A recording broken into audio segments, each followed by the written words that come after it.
It all works together for good. I got a chance to tell her the truth instead of sometimes when we talk to our young people, we give them all the everything is good all the time story. I need to tell her sometimes we have a bad day. We're human. Sometimes you need to tell a young person a story about how you got over something hard. Not always the story about how good it was when you were growing up. Because it was hard. And it was some adults that made it even harder, right?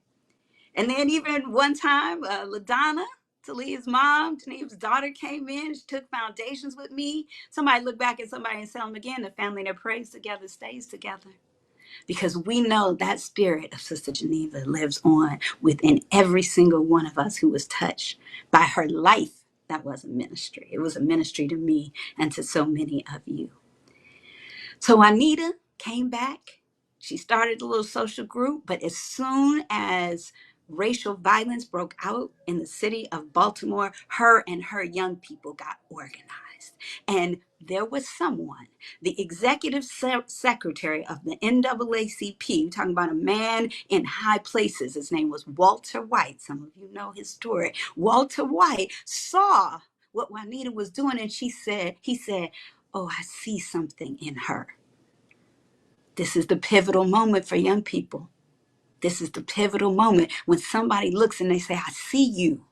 I see greatness in you. And so what did he do? He didn't have a job for her. He just made her his special assistant. And he sent her around the country to organize young people because he saw what she was about. They had a campaign, an anti-lynching campaign. Now, this is in the 1930s. She's a young adult now.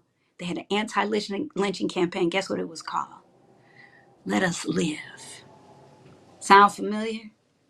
Ain't nothing new under the sun. Let Us Live was the name of their anti-lynching campaign. So here she goes out on the road, and it was not easy.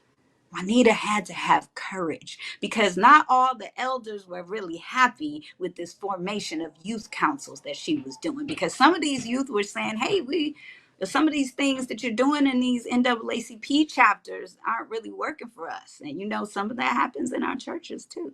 Some of that happens in our ministry. Some of that happens in whatever ministry we have. You got to look around ministries and say, do we have young people? Do we attract young people to our singing groups, to our working groups, to our service groups, what do we attract young people, and why or why not? It's not easy. I'm not telling you it's easy. I'm telling you it's worth it.